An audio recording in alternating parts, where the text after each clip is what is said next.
Hello, Clashers, and welcome back to a brand new Friday. And first of all, happy Pride to all of you. It is officially June, and we are officially back with another episode, and of course, another fabulous co-host. I'm not gonna make this long because I know you already know who it is. And to celebrate Pride, to celebrate gayness, to celebrate everything that we are, freshly off of season 17 of RuPaul's Drag Race, and my personal winner. Please, please, please, please give a big round of applause to LEXI LOVE.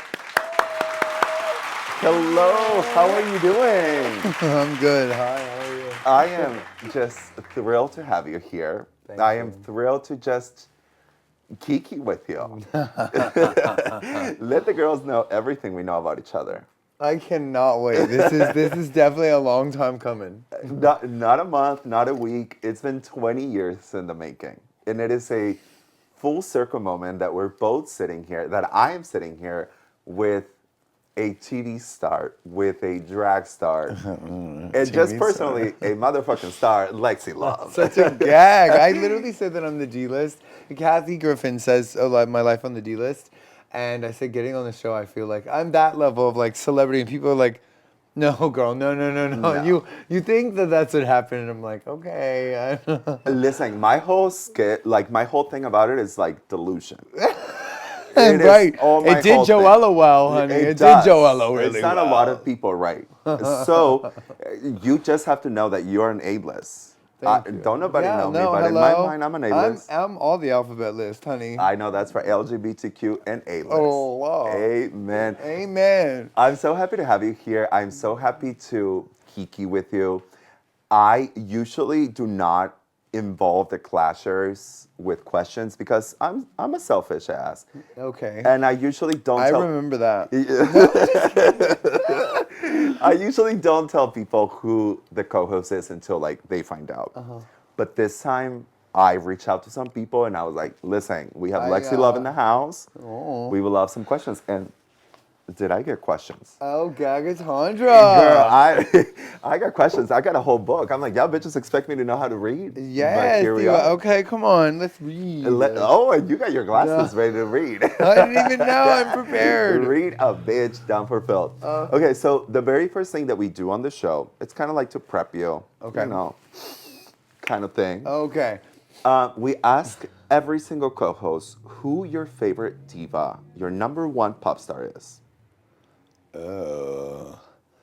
Well, that alternates for moi. Okay. I think right now, what's giving what needs to be given is Miss Tate McRae. Oh, She is definitely the sauce. She's giving. Moment. Yeah, she's giving 2025. She's For giving me. 2025. For Okay. So currently that's your diva. That is the diva for me. Yes. Okay, now can I ask, like, go back up, like, being maybe 12 years old. Who were you like listening to? Britney Spears. Okay, There's no time needed, no breaths given. that's it. So, okay, I have to say something. You know that you're the first one to say Britney Spears? Where the What's fuck wrong? are all of my millennials that grew up with Britney Spears? Are they true millennials? Or were they true Britney fans? What did they say? Do you have one example of these horrible people that they're talking about? We have had some good options. We have had Lana Del Rey. We have. That is not. When they were 12, then they were 12 in like Right? 2012. Who were this they is not listening fair. to? Yes. We've had Christina Aguilera. Okay. This Someone is finally valid. said Lady Gaga. That is not a millennial. This is the end of the millennial time. Yes. Oh my God. And then Am I that old? No, you're perfect. Okay. Speaking of old, I have a bone to pick with you Oh, please. because Pick you away. suddenly became the grandma of season 17. I know. The auntie and the grandma. It's so crazy. No.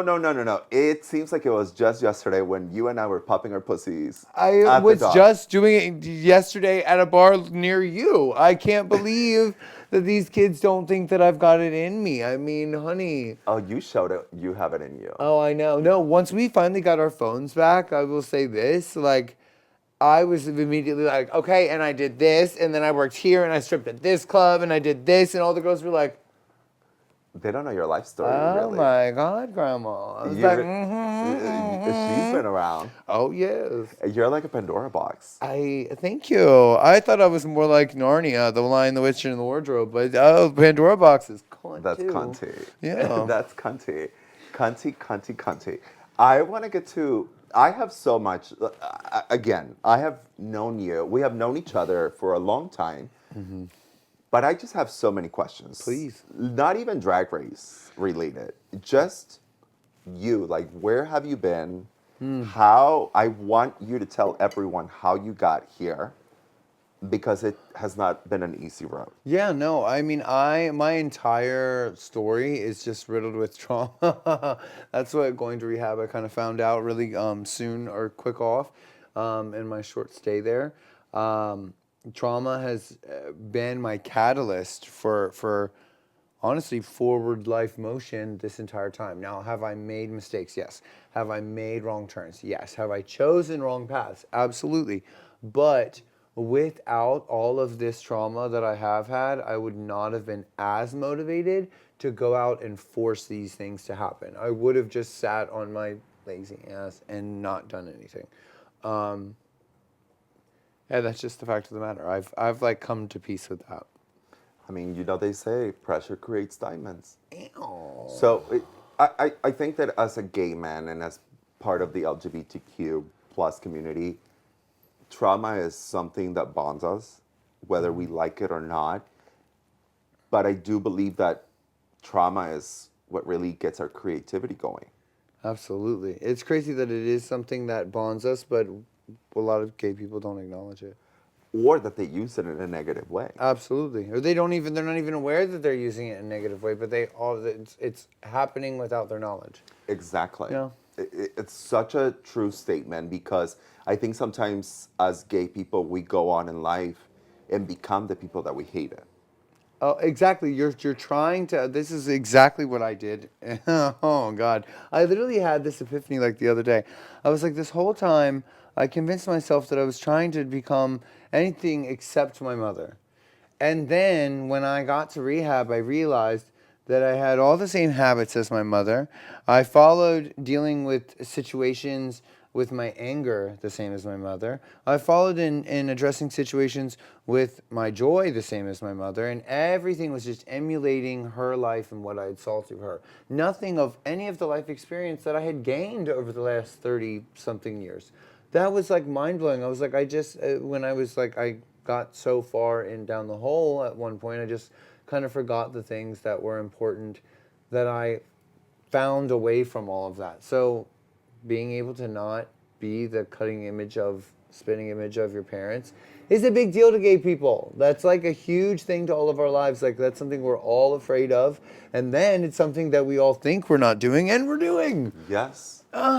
Isn't that frustrating? It's so interesting you say that because I feel that growing up, I was like, I'll never be this, I'll never do that. And one day you wake up and you're like, shit, I am that, I am doing that. I have all three right in front of me. Fuck. Yeah, but it's also very important, at least for me, to understand that my parents were just doing their best. And imagine me, my parents had me when they were 26 years old. That means My mom was 28. Right on. imagine you, who you have expressed your age, you're 36. Oh my God, I'm 35. 35, well, I'm 36. Yeah, okay. Right? Is that we're, right? No, we're right there I together. was born in 1988. Am I 86? Girl, I ain't know at this shit. 86. I was born in 88. 88. 11/11, 90. 1988. 11/11, I'm 11/22. What the fuck? I've never met anybody with that close of a birthday or like cool with the numbers. Like 11/11 is very special. It's cunty. 11/11/88. I only have two numbers. That is in a gag. I am a true Scorpio, so I always tell people I'll forgive, but I'll never forget. Yeah, bitch. Yes. I'm a Sagittarius with Scorpio tendencies because my birthday is the cusp. Right there. Oh my You have a lot. That's why you have a lot of Scorpio's tendencies. Yeah. Literally. And some people, the people that I really trust the most are Vegetarians. Sagittarius, the Sagittarius. female. Those are Sagittarius. well, like anyone who is a Sagittarius, everyone in my You're talking about that everyone in singer. my world is a woman. Like, No, I yeah. literally, I live for that. Yeah, everyone to me is a she. No, I literally, I say that. It's so funny. So many new people that interact with me, I'm like, ma'am. And I'm like, no. And she would like, we'll go to get food, and I'll say she wants. And all the time, even Jay's even said it to me, my partner. He was like, wait, which one are you? I said, I'm talking about everybody, all the boys. All the boys sitting here, I'm talking about. I just look at me like I'm talking about her. Her! Like, what Her! do you even know Do you who not she see is? her? I'm talking about her. Her, Yes. ma'am. To me, everyone. I've grown up in this like calling each other like guys and like thinking of like the masculine figure is like. To me, no. Yeah. A cunt, a female, a It's she, it, a her. honey, yeah. That to me, That's the ultimate bro. God You is a know? woman. Yeah, it's everything. God is For a us. woman. So Lexi, let's start from the beginning. I know a little bit about your life story, but I want you to share with the Clashers. You were born in Northern Kentucky. Yeah, I grew up in actually a small suburb of Bromley, and they called us river rats when we lived down there. And in 1996, there was a big flood and scared everybody, and my mom moved to Florence, where my grandparents were. And I kind of grew up there. I went to elementary, middle, high school. I was in competitive speech and drama or forensics, and I was a 6-time state champion and a 4-time national champion in competitive acting. And I, was a very flamboyant child, and I was a very flamboyant teenager, and I was there was no stopping it. So there was no stopping me. So at a certain point, my mom and me had so many instances that happened that she was just like, okay, you're obviously into boys. And what I talked about on the show, she kind of made the statement that I had to get out. And she was going to send me somewhere that would take someone like me. And I was just like, I'm not doing that. And I got out of that situation. And that's how I got introduced to Nomi, Love, and who became my drag mom and all of that stuff. The crazy thing was, when I was 16, I was working at the movie theater in Florence, Kentucky, and I was actually stripping underage at the dock as a go-go boy. We won't tell nobody that. The dock is already closed. So. Honey, yeah, nobody cares now. Yeah. No, I did that for 2 years there until I turned 18, and then when I left home, technically, I had a place to go to, which was the dock. So I was like, okay, I will just go and go.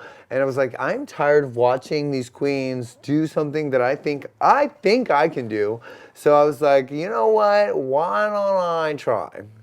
And then Lexi Love was born. Holy. So a few questions about the story. So you obviously were a very flamboyant boy as a teenager. Mm-hmm. So was I. There was no hiding it. No.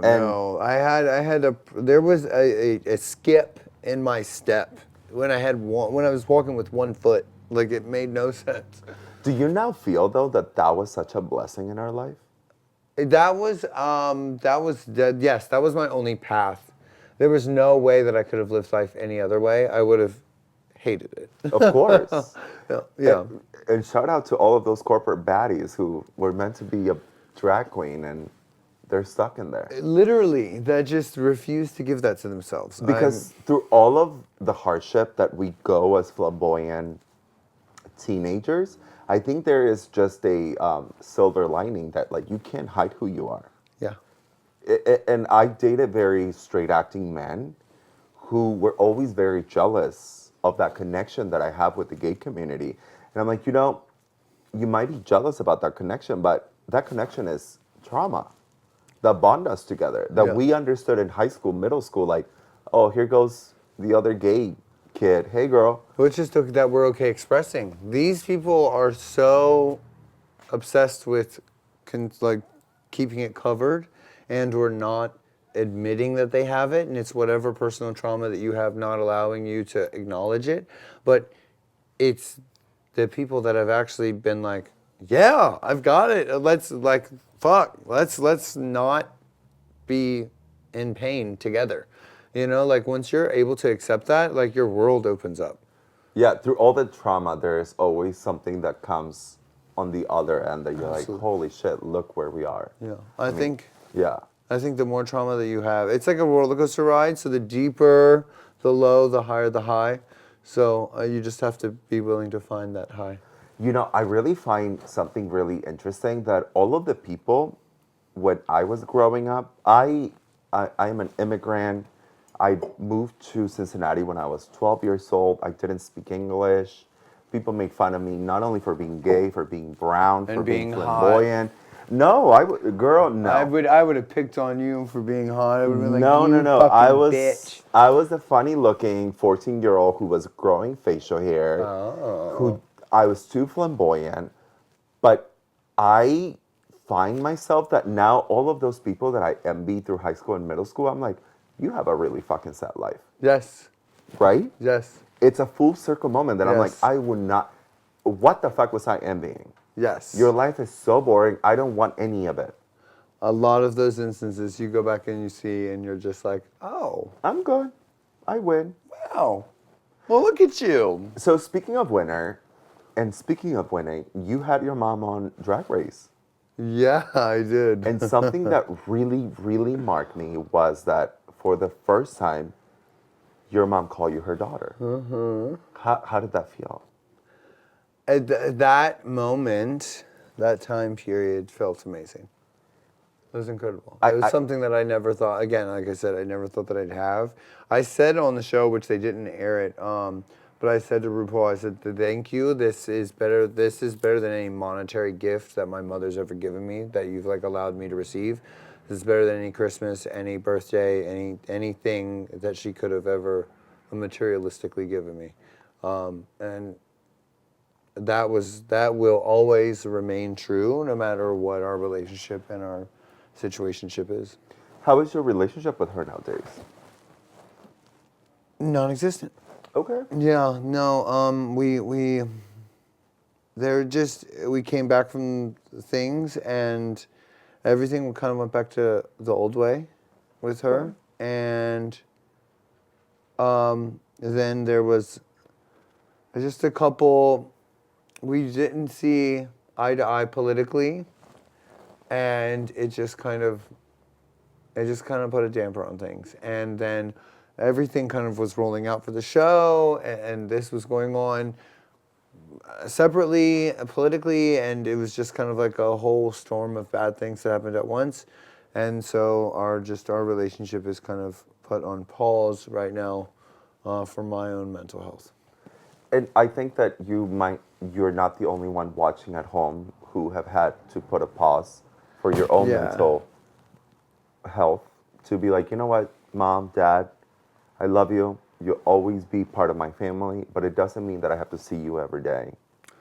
Yeah. So, yeah. props to you. Yeah, it is what it is. I think that there's plenty of support and there's plenty of frustration based off of that. So it's a yin and a yang. You know what I mean? Like it could be good, it could be bad. That's like the Chinese farmer like story. I learned that in rehab. I just don't know. I really don't know what to think of her and all of that and all. Like it's just so mind blowing. All of this happened, and it's just kind of where it is today. But I have to tell you something about something that I have learned, and perhaps maybe not through rehab, but maybe I have learned through life and situations that I have been through.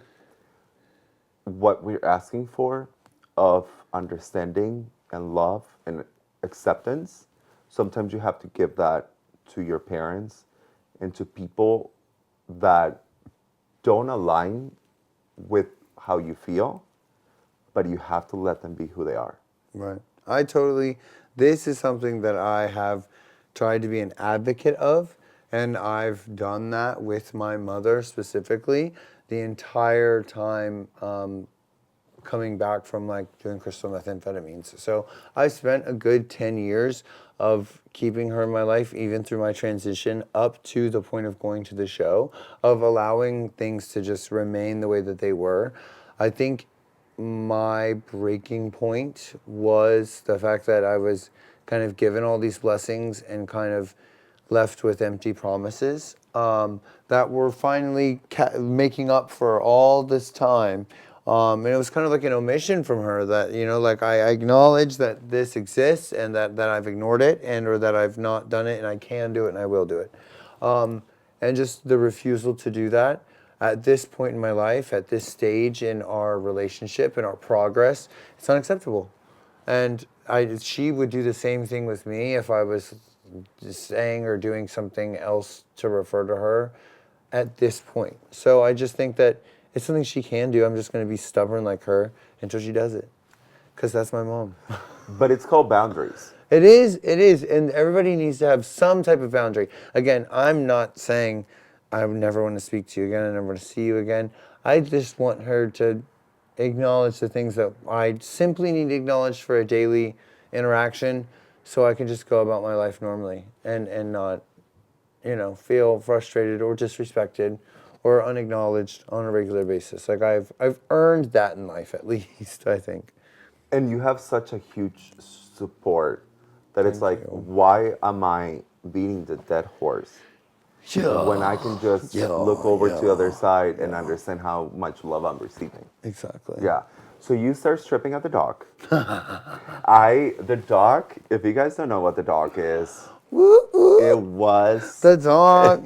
it was Hey, baby. a church to the gay community. Yes, in Cincinnati. honey. A black painted, dingy, wet church with foam machines. The foam machines. That's right, Your girl honey. gave you a rash. The I day did. It Oh was- my God. It wasn't the nasty thing she did. It was. But how many times? Every foam party, everybody was there. Just You got a rash. And yes, you're like, yes. But you were back. You were back. It was. That's so funny. The You dock, get a rash. The dock to me, it was the very first gay bar I ever went to, and I went as a straight man. Yeah, me too. Yeah. Dog, no, I didn't go as a straight man. Oh, went to the first time I went, You did not go to the dog as a straight Girl, man. yes. No, just so you know, Well, you did not go to the dog as a. You might have thought that's what you were making You people think, said- but they knew, honey. You said, "Girl, you were a faggot." I mean, Yeah, hey, no, girl. no, a flagon, queen- honey. You were a queen. You were. It was New Year's Eve 2008, and I remember seeing two boys kissing, and finding it so A hot. gag. I was definitely there dancing. Yes, you were. I definitely. You were good. No, and I remember you were so gay. You were Oh. so gay that day. You were not a straight man in that venue. Girl, no, I was. He's like, this is my girlfriend. It was, Girlfriend. and I'm then like, after that, yeah. I started finding people like you and Nick. Nick with a Y. Nick with a Y, honey. Nick with a NYCK. Yes. I love And that. I started finding myself and my people, and I was like, this is my people. I'm never leaving. Yeah. As tragic as it was. Yeah. As dingy as it was, as sketchy as it was, I was like, ooh, baby, let me be a Yes. sketch artist, honey, Yeah. Do you remember the bartender, the older Stanley? Stanley. Stanley Steamers. Whatever Stanley is, I love you so much. Thank you for making my queer experience So gay and magical. so magical. And drunk. You did me right, Stan. Oh yes, he would Stan the always man. just tell me how beautiful I was. He would always pour me a really hefty drink, Yeah. and then I would go and watch you, Mirage Love, Bella Dolce, Monica St. James. Oh Rest my in peace to both of them. Yes, rest in peace. Oh Love my you, God, girls. so many queens. Legendary. Speaking of the last name Love, where does your name come from? So Darlene Love, the legendary House of Love, and Darlene. Darling. Love Darlene. She actually was Nomi's mother and Mirage's mother. Mirage as and well. Mirage was like a big sister, or like, what is it when like when your older brother like takes over parental guardianship of you? Like what's something like that? Like when like you're not emancipation, but When like they could take. you just guardianship, right? Yes, guardianship. So I would say that Mirage kind of took a big sister guardianship over me after I left Nomi's. And then I became a drug addict, so everybody was like, no. And then when I got done, Jessica was the one that was like, come, baby. Come back. And come back. And I was like, okay, girl, how we doing? Jessica's everything to me. Yeah. But okay, so let's go back to Darlene Love. Oh, yeah. Rest in peace, Darlene Love. Darlene Love was a makeup artist at Saks Fifth Avenue. Yes, she was, honey. And every time you saw her at the bar, she was fully dressed as a boy. Oh, yes. Stylish as, dressed to the nines, always. When I tell you that there are people who shape my gay existence, And she is one of them. Darlene Love is right there. Yes. Every time she saw me at the bar, we joked. She was always had a drink, buzz blonde hair, like So poised, so elegant, so well spoken. Always kept her shit together. She was never like there were so many things that just made her like a legendary, iconic presence in our gay scene. That was the type of gay person you're like, I want to be like this gay when I grow up. I want to be this type of fancy gay when I'm older. And I was like, well, then I'll join the family. You know what I mean? To join the lineage. and the definition of a mother. Mother. Because she saw me many times blacked out, and when I tell you that woman, I have too, Grandma. she I've was seen it just too. always taking care of me and making sure I was good. Yeah. Darlene Love, whatever you are, I know you are in heaven. Just know that your impact and your love has so much to do with who I am and clearly who Lexi Love is today. Yes, you have made such an impact on America and now like the world. It's so crazy. You know, I would like to think that as a brown Mexican American kid, and we've had to make an impact without asking any permission. That's very true. We're here, we're queer. That's very true. What you got? What you got to say? So Say something. you started the doc. Was that like your beginning of your addiction? Oh my gosh, no. That really was just my beginning of, I think, the gay experience. Or really understanding gay culture. When I moved to South Florida to be an actual stripper at a strip club, that is where my drug use started, took flight, you know, all caught fire, if you will, and it just kind of all snowballed from there. Fair enough. Yeah. I think it's It's that type of environment. Exactly. You know, it was so common, and so many people there were gay runaways that were dealing with the same issues that I was dealing with. I was dealing with the same struggles I was dealing with. I had the same trauma that I had. So it was all of us running from all over the country away from our own problems and to this one little gay location in Fort Lauderdale, and it was just like paradise. And we were all just like higher than a kite together. I was just like, does it get any better than this? Yeah. And I was like, yes, because this isn't real. You know, like this is not real life. This doesn't last. This doesn't have sustainability. You can't, you would look around and you would see like, there was other strippers that were very sweet people, but there was like a 45-year-old that was like going around doing the same things that the 18-year-olds were doing, and it just made you go, oh, fuck. You know, like I gotta cut this out at, you know, like early because I can't be doing that at this age. Like it doesn't have the same glamour. right. Like it's an escape from reality. It is, and it's a very short-term escape from reality if you're wanting to still live in reality at any point in your life. So you were in South Florida. We're in South Florida. Yeah. I lived in Pompano Beach and worked in Fort Lauderdale, and then I lived in South Beach on Jefferson and worked in Miami in South Beach. Okay. But yeah, I worked at a couple different strip clubs, Johnny's, Boardwalk. We opened up a Johnny's in Miami for a little bit. We had a club called Oz for a little while on that I like hosted and ran. There was all kinds of shit. Honestly, it's so crazy. And you can always find it. When you are down bad, it would always find you. It would. When do you wake up on, you don't wake up one day, I don't know your story, but when do you wake up and you're like, I need to transition? Like, this is my calling. A lot of people ask me this. So how did you, how in general did I know that I was trans? Because this really made that make sense. There was a day where we were all like getting fucked up, you know, like we're all like rolling on ecstasy, and it's like a room of strippers that all work together, and we all live in a house together, and we're all like, "Aw." And somebody goes, you know, like, do you like think that you're like a girl? Because I was extremely feminine. And I was like, well, duh, you know? And they go, well, how do you know that? And I was like, I never thought about this. And I said, well, and I'm going to ask you the same question. When you look in the mirror, how many times a day do you look at yourself, check whatever you're checking, and then fantasize of what you would look like as a female checking that exact same thing? How many times a day do you do that? None. None. How many times in your lifetime can you remember doing that? A few times. Okay. When I'm living like my gay fantasy. Okay. Right. Okay.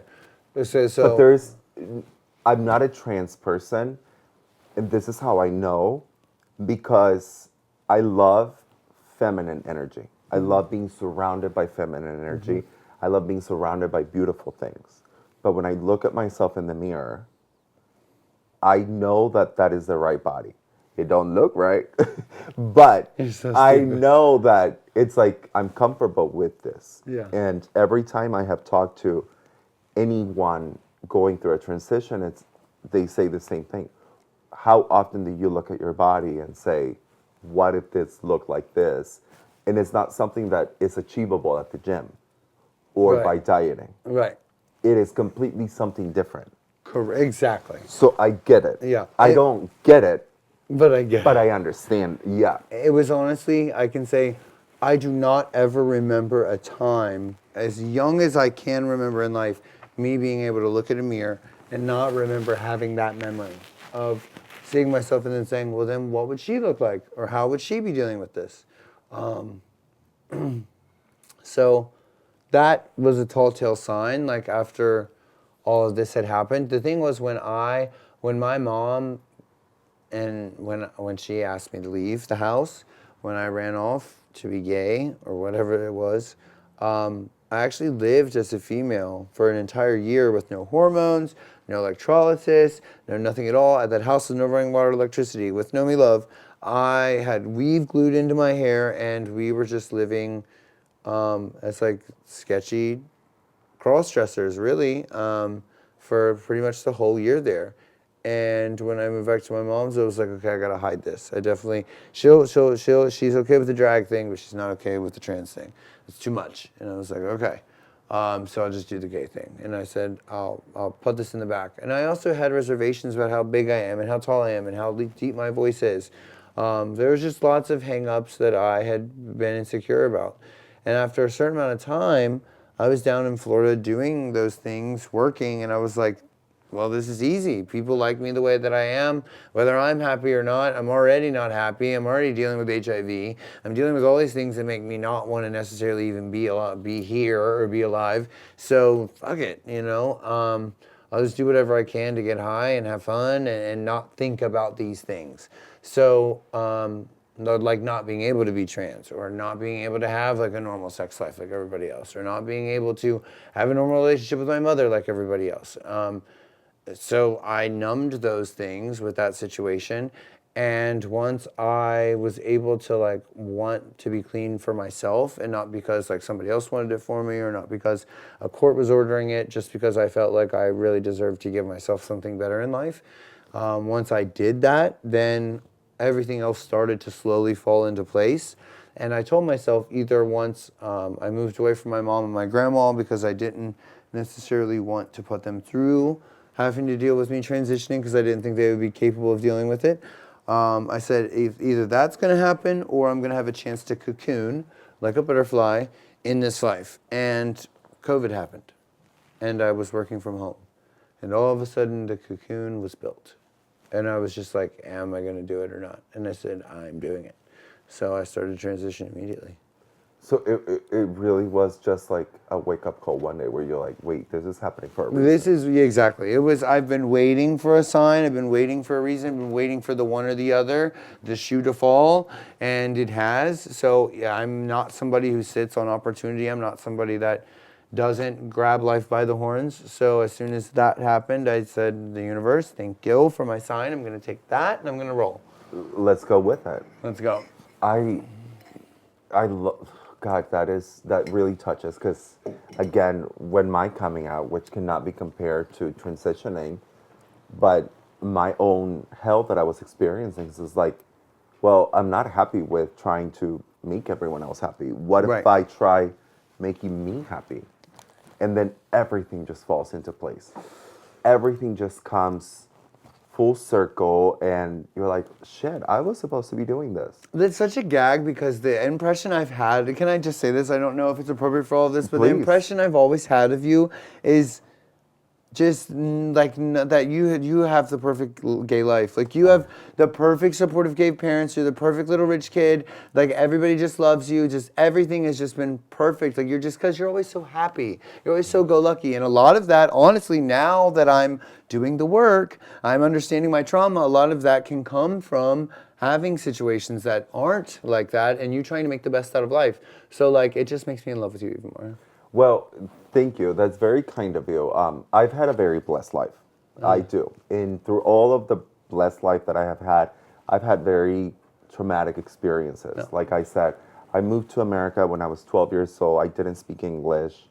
I moved from Mexico, and not only am I being bullied for being gay, now I'm being bullied for being brown. Now I'm being bullied for not speaking English. Now I'm bullied for my accent. So crazy. So thank you for saying that, but that is just like a perfect example of that we don't know what other people are going through. Because I was telling Liam, I have known you for 20 years, and you and I have never been close. No. And can I tell you why? Yeah. I've always thought you were so scary and intimidating.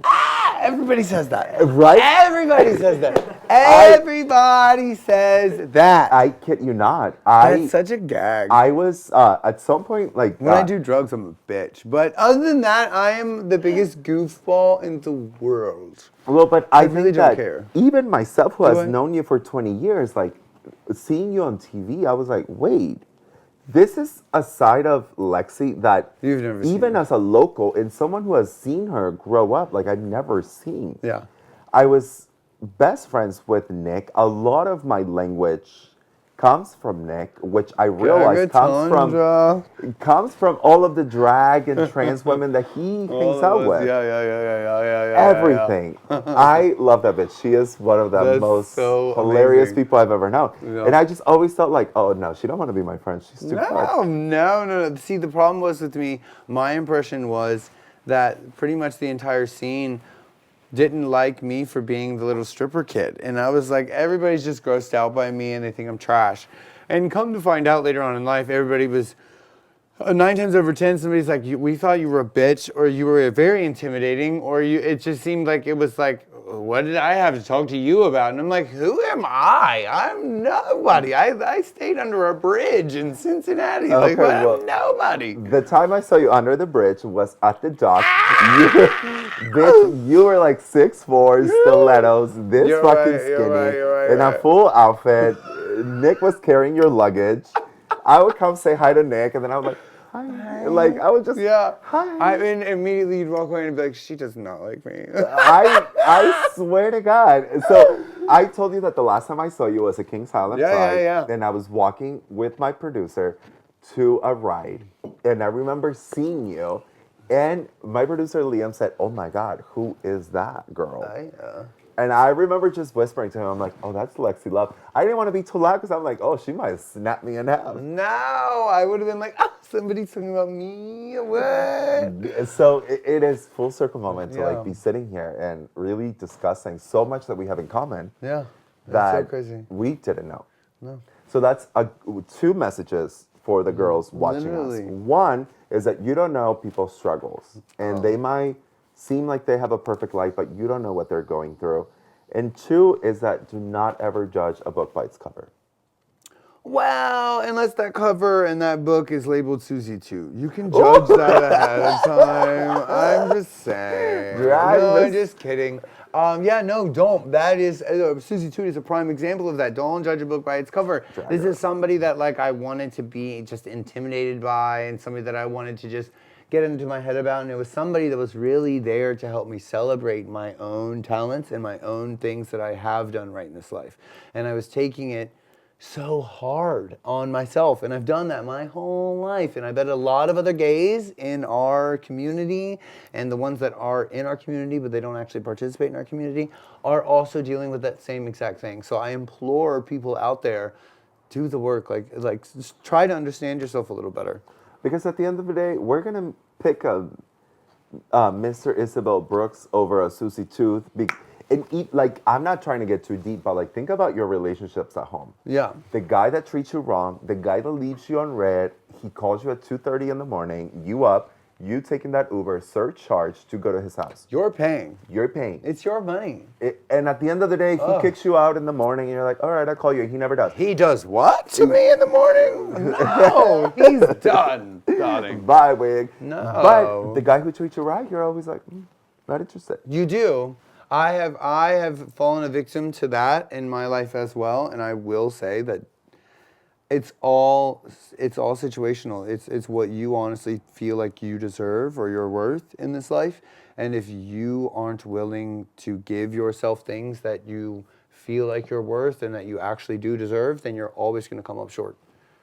It is always your toxic traits, thinking you're not worth it. Hello? And if there is an example sitting here on my couch about an inner saboteur working harder than she does, is Ms. One and Only Lexi Love. Okay, the only thing that works harder than my inner saboteur used to be my liver. Hello. Are you fully sober now? Right now, I am fully sober. I'm California sober. I do smoke weed. I don't believe in taking like benzos and sleeping pills and mood stabilizers. I'm trying to be my own mood stabilizer. Let's see how that works.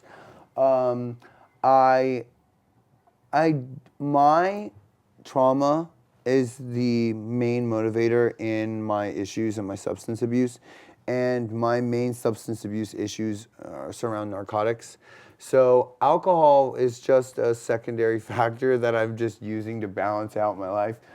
So right now I want to find a peace with everything and spend my 90 days like I would at a regular outpatient, getting just myself back on track.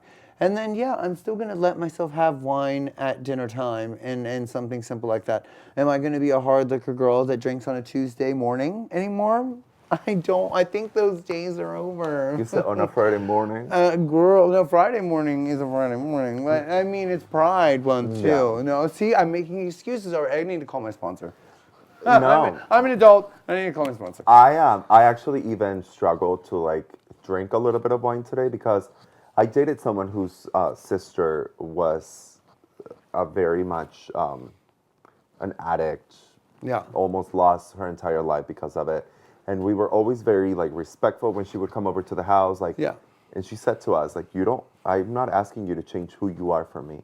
Yeah. I know my limits. Yeah. So you do you. Exactly. Pour me a sparkling water with a lime and don't make a scene about it. Exactly. Actually, my thing that I do to try and keep myself from being like, life is over, you have a big problem, is I normally do this. Okay, so is that a drink?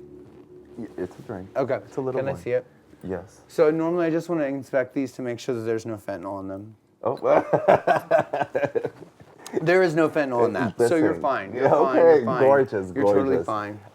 And addiction is just something that we're all dealing with. One day at a time. One day at a time. Current day at a time. And I don't want to say that we're proud of you. I know that you got to be proud of you. I don't want to say that we're proud I of you. want to say that you got to be so proud of yourself. For the first time in my life, I am finally finding moments to be proud of. Who gives a fuck if the world is proud of us? No, it's, can I admit something to you? Please. Do you know how hard it is to hear someone else walk up to you 100 times in a day and say, I am so proud of somebody you don't know, let alone somebody you know. Somebody you don't know, never met in your life. I am so proud of you. And I'm like, I'm not proud of me. Like, I don't know, am I proud of me yet? Like, I haven't decided if I'm proud yet. How are you proud? You can't be proud. You're a liar. Like, I have immediately a mental breakdown. So to finally be like, I see things, I'm doing things, I'm making progress in ways that are actually beneficial to my mental health, yes, I can finally have pride in that. I think the universe did not necessarily make RuPaul's Drag Race happen for all of my success in my life. I think that RuPaul's Drag Race was brought into my life so I could finally have a reason to get clean. Do you feel that, because you talked about the struggle with sobriety throughout the show, do you feel that RuPaul had a lot to do with you relapsing? No. Or just the... No, I think that it was a more gas to the fire. Right. You know, but I had already, I think it was like 2022. I don't know what happened. Like, I was doing so well. From 2013 to 2022, I was, again, California sober, but I was so, like, I just was so aware of my situation, of my trauma, of my past, of my triggers. And it was all work that I had done myself. And I was just like, I was an advocate for not like doing party drugs and all this stuff and really adamant about it with the drag community and my drag kids that I surrounded myself with. And then one day it just something changed. And I don't remember, I need to do some trauma therapy and unlock that memory. But something changed and I started to dabble in something and I got kind of carried away. And when we went to film the show, we're there for over a month. And I mean, there's no exposure to anything like that. So again, back to California sober, back to the old me kind of. And as soon as I left, I was, freaking out. I was like, oh my God, I'm in the top 4. I don't know what I'm, How am I going to be perceived? perceived? No, how are Yes. people going to react? Are people even going to be glad? You know what I mean? Like I was so nervous for America to judge me that I was just like, I went home and I was just like, You gotta do what like you I gotta just do. got higher than a kite and I just kept getting higher and higher and higher. And eventually I was like touring 5 to 6 days a week and I was just like running myself ragged. I was barely having time to sleep in between traveling and airfare and gigs and I was just crashing. And I was having to cancel gigs and I was like, this is the last thing that I ever wanted for this experience. I have worked so hard from being at literal rock bottom to just snort it all away. Like that blew my mind. And I was sitting in a hotel room in Las Vegas. I had just arrived for the gig, sitting in the hotel room, crying, just bawling. And I was just like, I have Lady Gaga in Mexico City the next night. And I was going to have to stay up for 48 hours to be able to get to that gig. And I had already been up for a day. And I was like, I fucked up. I fucked up so bad and I can't go forward any farther. Like I'm just going to ruin everything that I have built. And so I sat there, I sat in my feelings, I cried, and then I called my team and I was like, I need to do what's best for like my actual well-being and my career. I need to come home. I need to talk to a therapist. I need to go to rehab. And everybody was just like, you what? And I was like, this has to happen like today. They said, you just got there I said, doesn't matter. I need to go home. And they said, okay, we'll do everything we need to do. And thank God that I like have the people that I had around me. They made everything possible and everything changed so quickly for me that I was able to do things in a very stable manner versus like having a freak out and a meltdown and like turning away from it all. So I've just been blessed, I feel like, time and time again. Even with the low lows, there always comes a high high. There is always a high in all of the lows. In every experience that you go through, you're meant to live it. It brings you exactly where you are. And I love, because I remember seeing you right after Drag Race, like you were on every website, like she's here, she's in another city, she's here. And then it was like, I'm going to rehab. And as sad as I was to not see you tour, I was like, good for her. I can only imagine what like fame comes with. People handing you things. People asking you to come to the after party. People telling you like, here are the drugs. People What do are you creating after parties when they For see. you. Yeah, they just be like, oh, would you like there to be an after party? I'd be like, sure, yes, Yeah. of course I do. Of course, yeah. What do we have? What do you got? What's Exactly. going And on? when you are already there, Terrible. like, yeah, you're like, let's terrible. go. Oh, So I'm not 20 years old anymore. I can't act like that. we are. We In our are, mind, we are. Oh. Put X's on my hands. Okay, hello. But and while I and the entire community are so proud of you, I don't give a fuck who's proud of you. I want you to feel proud of you. Of all the work that you have done, you were just telling me that you got like PR packages and that you got Ew. free shit. And the first thing I said to you, girl, those were not free. Those were all of the work that you have put in. Those were all of the gigs that you went and made $13, not even for an Uber. Bitch, baby, yes. Blood, sweat, and tears. And tears. When you had to wear those sizes, those shoes that were a little too small. Baby. But they were the look. They were. They were the That look. was the moment. Let's those are the moments. Sometimes broke art is the best art. No, broke art is where real art, I feel like, is born.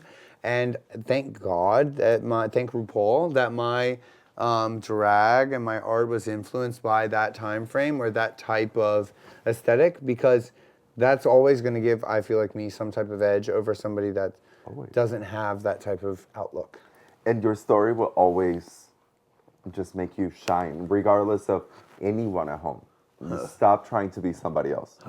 Your story matters, and your story is the most important out there, and that is the story that people want to hear. Absolutely. Let's get into something lighter. How do you, like I said, I'm not kidding. I have over 100 questions, and screw all you gays. They were like, I need this. I'm like, girl, you get your own podcast and you ask her that. Hello. But how do you come up with the name Lexi Love?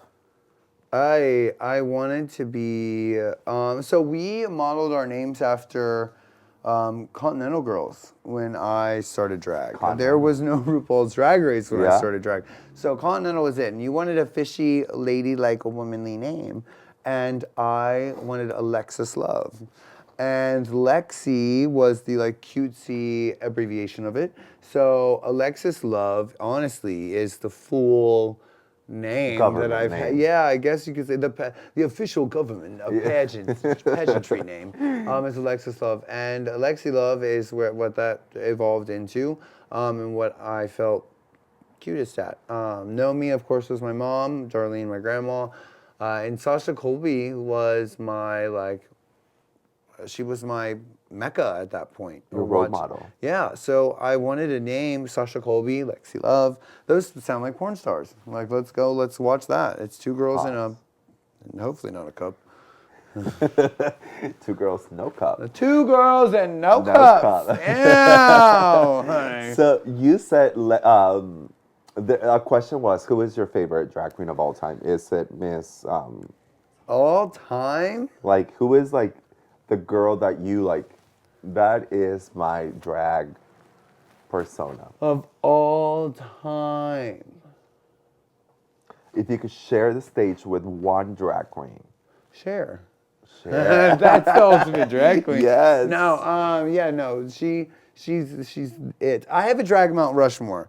I don't have one because Okay, so tell me your Rushmore. I need a board of trustees, honey. Wait, that's a good name. That's a good game for the pod. Give me your drag Rushmore. Yes, that's sickening. Look at me. Yeah, sickening. Tell me your drag. Okay, my drag Mount Rushmore is Alyssa Edwards. Work. Vanessa Vanjie Mateo. Work. Alaska Thunderfuck 5000 and Jinx Monsoon. Wow, really good selection. Thank you. Talk about judging someone by the cover. I hated Jinx on season 5. Yeah, she hated herself at the beginning of season 5. But the girl went to prove that when you are that girl, when you stay true to who you are. She definitely was an inspiration for just being me in my confessionals. Like seeing her just unapologetically just not give a fuck about what she was saying or what she was doing or how she was portrayed in that confessional.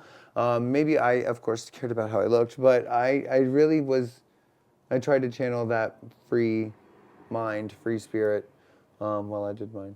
Water off the duck's back. Water off a duck's back. Fuck a duck, honey. Yes, it is monsoon season. Yeah. Love, love, love. I have seen you perform. Okay, first of all, speaking of performance, we were motherfucking robbed of your performance at the finale with that abracadabra look. Yeah. But I have good news for the girls. Yes. June 28th, why don't you tell the girls what's happening? Yes. Oh my gosh. Please, please, please. So June 28th, we are doing the Abracadabra live performance. So all the reveals, the costume itself, the whole shebang, the whole 9 yards. It's going to be incredible at Woodward Theater.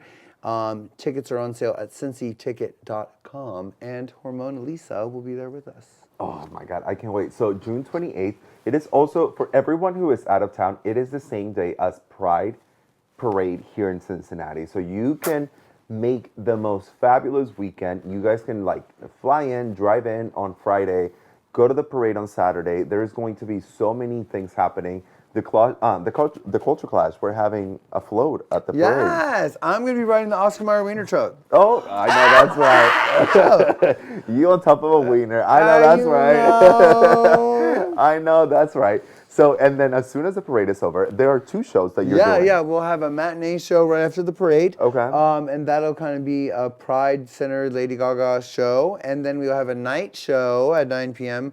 Surrounding Lady Gaga's Mayhem album that will end with the epic Abracadabra reveal performance. Okay, well, so go ahead and buy your tickets, but not that quick, because I have not purchased mine. As soon as this recording is over, like, can we get tickets? Okay, great. Because, girl, I'm going to be front and center. When I saw you, that entire outfit, I was like, are you fucking kidding me? Yeah. Like, that we were raw. Can I tell you, those wings that popped up? If you watch the Victoria's Secret fashion show, Lady Gaga walks and has those wings. John Wayne. So those wings and that designer made my wings. So it's Lady Gaga's wings. You're kidding. It's her design that I am wearing, and I didn't get to do it. Do we remember the designer's name? Yes, his name is Armando Farfan. It's Living Art of Armando. He's based out of Las Vegas, Nevada. He is like my fairy godfather. He is absolutely an incredible artist and human being, and he worked tirelessly on my entire finale package. When I saw you pull those wings, all I could think was the Victoria's Secret John Wayne when she walked, and I was like, you are kidding me, RuPaul. I am so fucking mad at you. You robbed us of that finale. You robbed us of that lip sync. I know what you could have brought, and I'm just so happy that on June 28th we get to see that performance. Yeah. With Hormona Lisa. Eva. Will she be on both shows? She will not. She is on the nighttime Abracadabra show. The earlier show is more of a focus on local entertainers and celebrating them. We do have wonderful local entertainers as well in the second show, but the first show is focused on. Speaking of local entertainers, Evelyn is everything. I heard that's your daughter. That is one of my many daughters. Evelyn, everything. Is she not everything? Evelyn is everything. This is like, that's how I was. Remember when I was 18 and a drag queen? I was like that. I was talented like that. Doing splits and that. That ping pong ball that she shoots out across the room. It's crazy. No, I'm just kidding. Well, if you want to see that, come to Cincinnati. Join our Patreon. Yes. Come.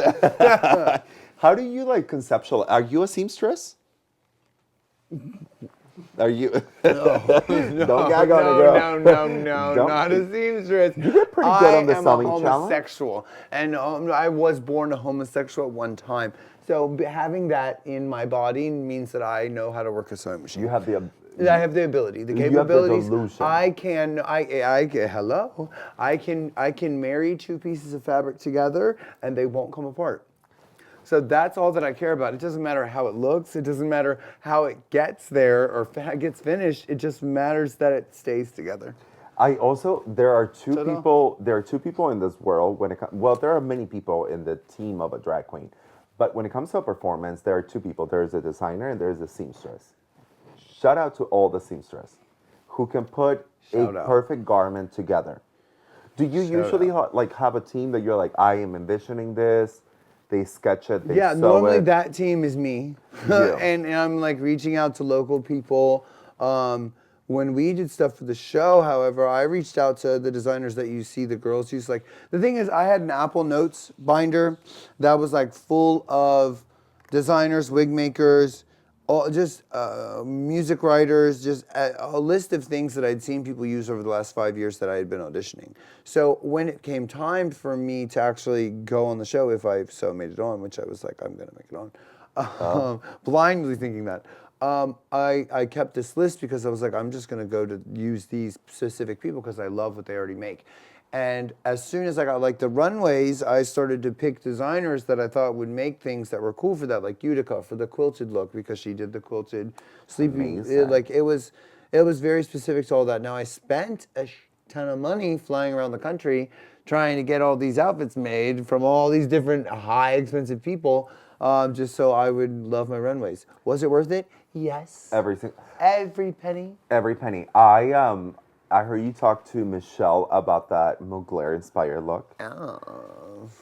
I swear to God, when I saw you in every motherfucking runway, girl, because I'm gonna be really honest with you, I have known you all of your life. Your body is sickening. You know that. Thank you. Your splits, it's all that. So when I first saw you, I was like, girl, I hope she's not relying on the splits and the things that she can do. And when I saw your fucking runways, I was like, oh, this bitch spent some money. Can you give us like an estimate of like how much you spent? 3 figures? 6 figures? We were right under 6. Yeah. It's expensive. The fabric is expensive. The Mugler outfit alone, when I talked about that on Michelle, I literally spent $100 or $200 more than it would have been to buy it from Mugler because I wanted that fucking veil. And I don't know why I had to have, well, it was sickening. The veil made it. The veil was great. I know why I did it.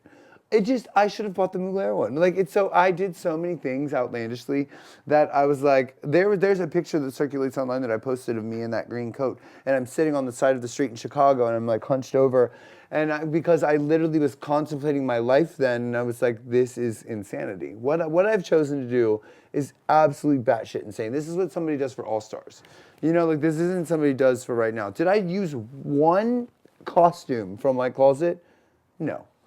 But My entrance look. But you should also be so happy that you employed and that you gave the platform to so many designers.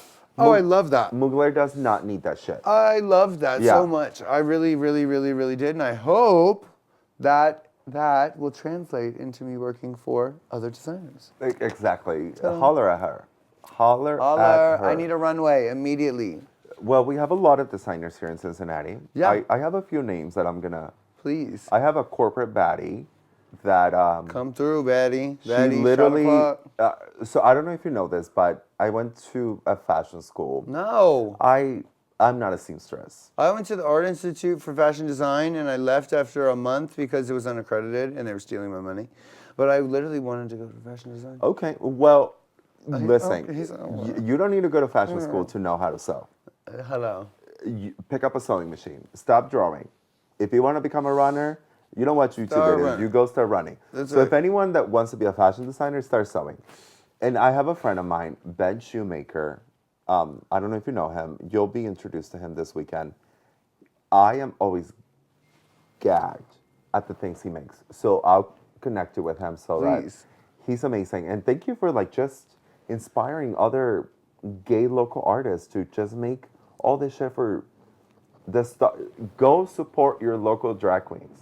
Yeah. Do not go support RuPaul's Drag Race unless you have supported 10 other local drag queens and you have tipped them, you have told them how beautiful they are. Right. I always say, when I'm at a show that I'm hosted at one of these local bars, I try and always talk on the mic and I tell them, if you're tipping me, please tip these girls just as much as you tip me because they're working it, they're earning it just as much as I am. And they deserve just as much celebration as I do. I saw you tipping the girls at Drag Brunch. I saw you making it rain on a few of them. So thank you, not for the money. Well, yes, for the money, because I know that's paying their Uber. But also, thank you for the support to the girls. Of course. One little dumb question. What is your makeup, product you cannot live without? Oh, my pink cheek highlight. I know. You are a highlighter girl. What kind? Rare Beauty? What do you use? I don't see how that's any of your business. You learn from RuPaul. Okay. Yeah, no, I use a range Okay. of pinks actually, and I have been gifted so many things, makeup things now that I'm just like, I usually use multiple products. Okay. So this is my trick. Whether you have like one specific product or like you have one specific routine, I find a couple things that do the same effect. So a couple pink shimmers, doesn't matter what brand. I usually use it one cheap thing and two expensive things because of the consistency. I don't know. Don't ask me. I'm not a scientist. But I use them and it comes out coin. The trick to a good cheek highlight, no matter what product you're using, because I use a shit ton of them, is the setting spray. Setting spray. You need to get that bitch wet, honey. You need to layer that stuff on there. You need to be thick. Thick. Yeah. Fan it out. Thick. Let it sit. And then, ooh. How long does it take you to get ready? Oh, so the girls are shooketh by this. Shook it. I can be fully ready and walk out the door in an hour and 10 minutes. Okay. That's pretty good. That's fully dressed, that's tucked, that's taped, that's wigged, that's nailed. 70 minutes. That's impressive for a drag queen. That's very impressive. Yeah, I mean, and I can do a rushed mug in 45 minutes and still look presentable, but Really? I don't recommend that. As a full-on, like, me just getting, I give myself 30 minutes. I bet you do. Well, but if I could have it my way, 3 hours. So when I started to do drag, I used to have friends like come over when I was like working my day job, and they would like try and watch me get ready, and they'd be like, I want to see you do your makeup, and I'd be like, okay, come watch, and then we'd be 2 hours in, and they'd be like, what is happening? You're and not even I'm halfway. Like, I'm like, calm down, ladies. It's a part of the process. It used to literally take 3.5 hours to do the makeup and a half hour to get ready. So it was a 4-hour experience to get ready with Lexi Love, and I was like, this isn't sustainable in life. Oh my God, it is. It's the best. I love getting ready. I love when like you have a little blonde, you know, you get a little champagne. Hello. You're playing Lady Gaga. That's right. Now we're gonna smoke a joint. Yes. I'm gonna talk on FaceTime real quick. Oh my God, I'm yes. getting ready, girl. Yes, I'm Yes. getting ready. What are you doing? You're getting ready? Yes. All of that. Especially when you have a girlfriend at your house and then Hello. you have a whole bottle of, maybe a few bottles of champagne, Hello. a blonde. And You then might not even get finished getting ready. You might be getting ready all night long and love it. Oh wait, but then you have to show up to the party at 9 and it's 9:30 and you realize you're halfway and you're like, bitch, let's go. Let's go. Let's just go and go. And then 45 minutes, you get it ready. You're ready. In the last 10 minutes, Sickening, perfect. it's the most like time where you get things done. And Yep. then it's okay if you're I late. do my best work when I'm rushed. That's an artist. That's just Don't an let artist. RuPaul or anybody from casting see that statement because God, I'll be fucked. How- I do my best when I'm rushed. How long did they No. give you to get ready? So the time frame is very reasonable. Actually, you get a couple hours to get ready, but you just have to like make time for the talking and and you know like going about your stories and stuff like that. So that bites into it. But for me, I was like always first. It was me and Susie first ready, always sitting there like, Okay. what y'all doing? Yeah. What You what know. are Bricks doing? Yeah, hello. Marsha P. Johnson, want to throw any of you? Like, hello. Do you have someone that helps you like get up on stage and like fluff you up? I have usually some assistant with me. Depends really on the state and the place that I'm at that time. But I try and have somebody around. But I'm pretty good at getting around by myself. You have to. You have to. You have to. I was gonna ask, is there a favorite wig? But I know your favorite wig. That damn There's no blonde way. and blue wig. My kitten wig. No, you love that blue like stripe wig. What of it? When you first came out, I was like, it's cute. I hope it doesn't last. It's cute. And then now I like see the full circle. I'm like, that has become like her Iconic. wig. It's become iconic. Thank you. I literally I got a new version of her in a different color that I'm taking with me to the Emmys for your consideration party this Oh, weekend. She's evolving. okay. I can't wait to see it because like I said, I liked the wig when you started. I was like, is this wig ever gonna go away? And then now that I see the wig, I'm like, that's Lexi. The problem is that America and gays like decided to make the mistake of letting me know that they didn't like it or that they wanted to see me change my hair. Because then, darling, I decided, no, you're going to look at this again, and look at it again, and look at it some more. And then I was like, okay, maybe I'll change it. No, and then I'm going to make you look at it again. Now the girls love it, and especially, okay, I just saw a video of you in that wig this weekend.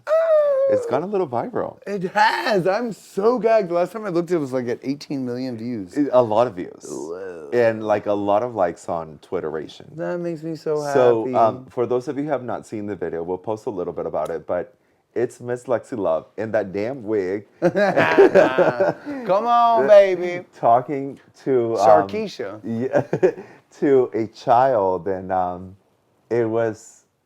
I'm not shocked. I'm not surprised to seeing a drag queen or a performer just being themselves. But clearly to the world, it's shocking that a drag queen can have such a mother figure, such a child-loving side of them.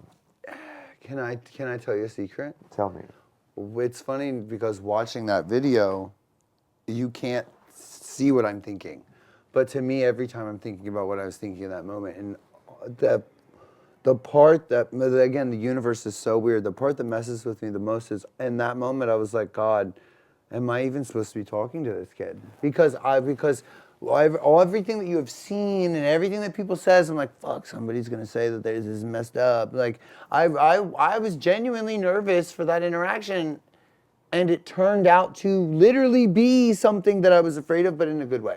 You know, like what I was afraid of happened, but in a positive situation. It could have went in a negative way. You never know. Like, it's because of the fucked up situation media has us in right now as a community.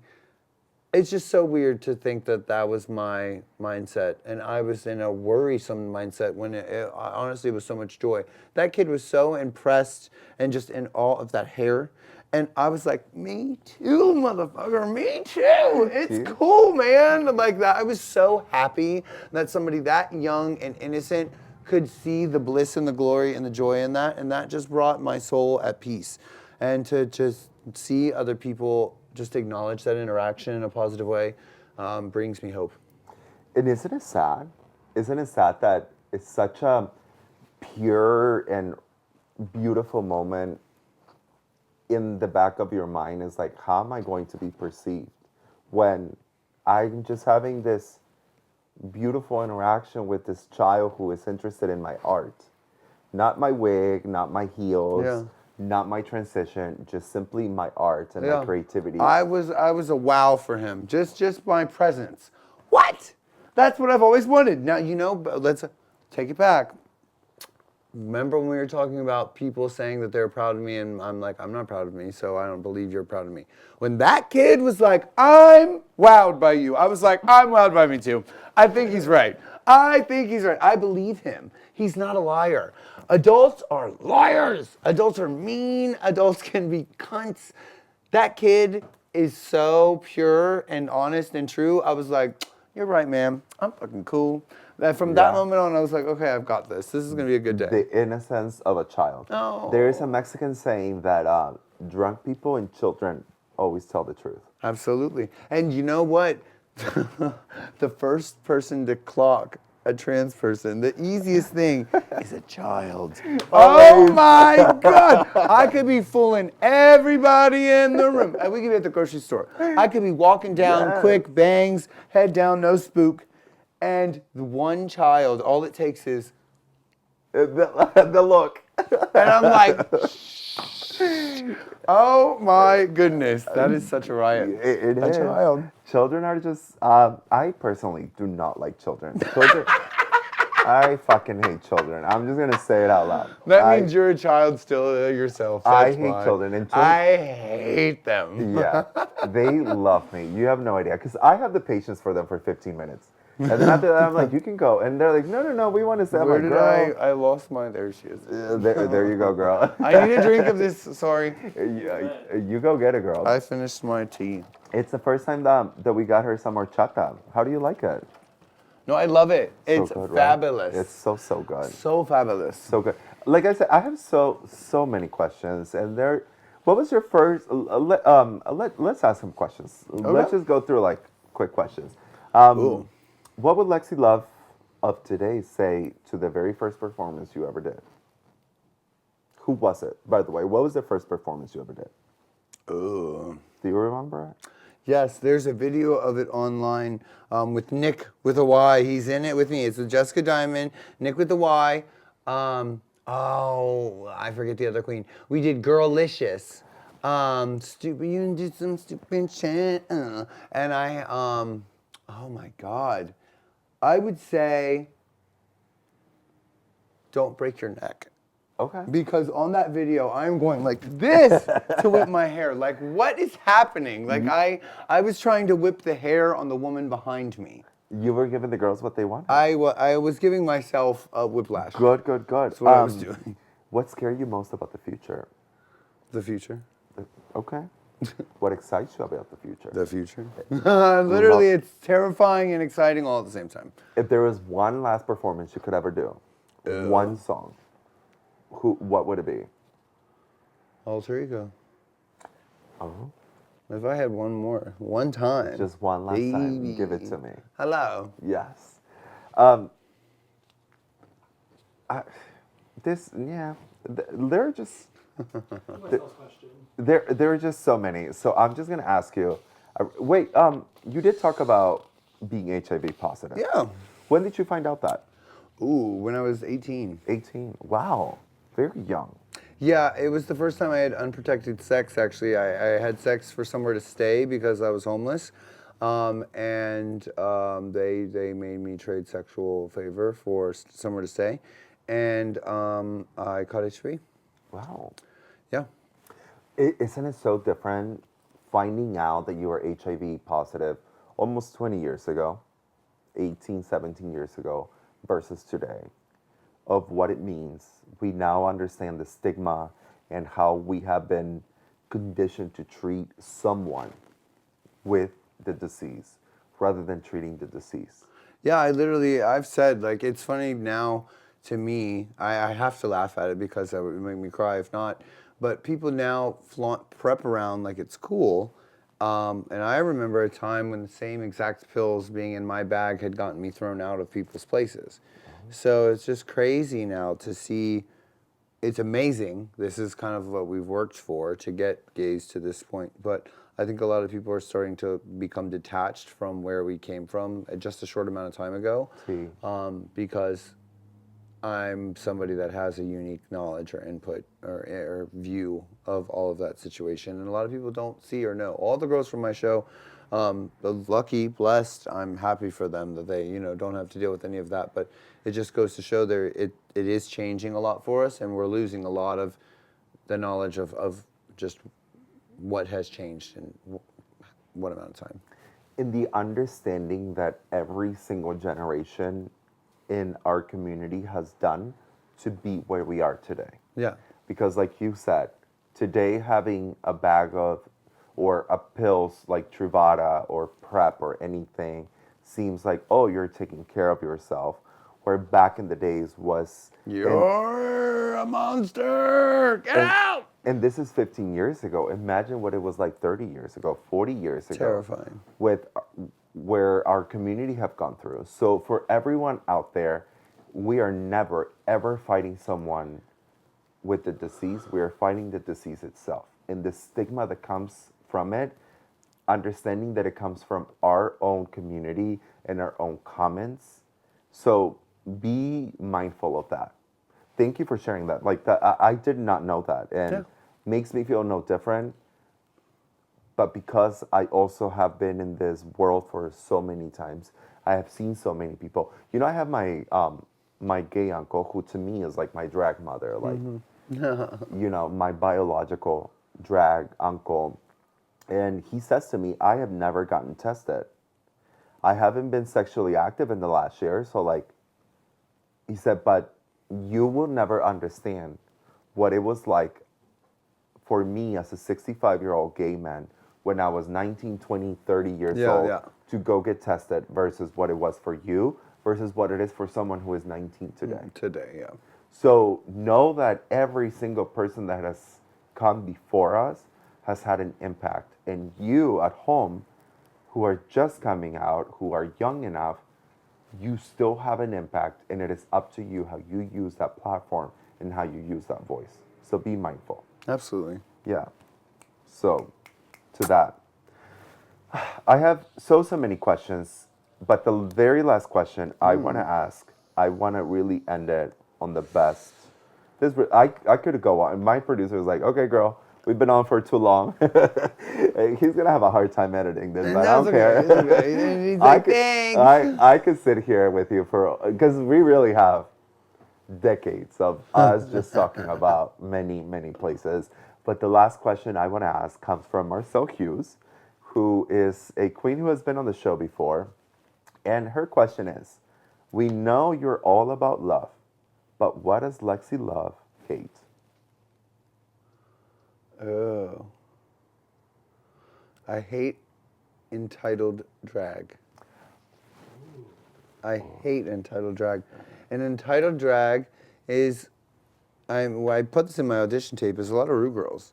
It's a lot of people that don't necessarily, they weren't brought up in the drag scene. They're not real drag queens. They don't work in drag dressing rooms. They don't know how to treat other drag queens in a dressing room. They don't know how to interact. They don't even care to be there. They're in their own world, their own tunnel, their own box, and you're not involved in it. And I think that lack of etiquette, lack of dressing room etiquette, is bad drag, and that does not a drag queen make. And I think that a lot of that camaraderie, a lot of that dressing room etiquette has been lost in the recent years from there being queens that are just reality stars. They're not really actual community. They're not artists. They're not people creating art for our community. And I think as we continue to pull away from that, we'll continue to have people like that in those spaces. So we need to be advocates for being champions of real artists and real queens and real performers that really want to fill these spaces. I love that message so much because what a drag performer does on stage is probably 10% of all the work they put behind. Oh God, yeah. From Shit, 5%.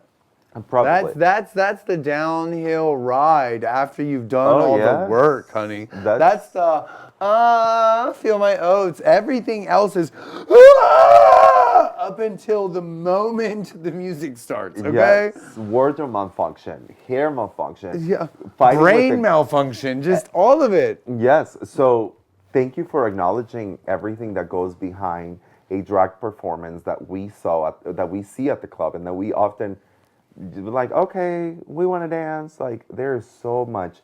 There is a team. There is an entire production that goes behind every single performance. Yeah. So thank you for addressing that, and most importantly, thank you so much for making us so proud of the star that you are, the performer that you are, but far beyond any of that, you have shown the amazing human that you are. Oh. You have shown a side of you that some of us that have known you for decades didn't even know.